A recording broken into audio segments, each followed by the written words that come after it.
আসসালামু আলাইকুম। এই হলো আজকে আমাদের অবস্থা। সারাদিন বাসায়, কোথাও যায় নাই। স্নো অলরেডি মোর দেন 1 feet।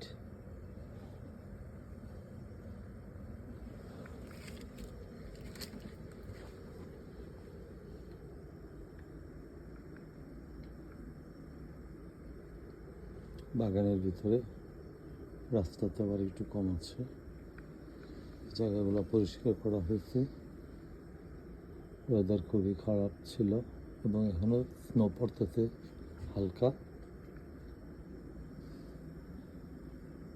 আমাদের বন্ধু মহিউদ্দিন ভাই আসতেছে, রাহাতে ফোন করলো 777 ফুড বাজারের। সবাই দোয়া করেন আমাদের জন্য, আল্লাহ যাতে সহি সালামতে সবাইকে রাখে। আমিন।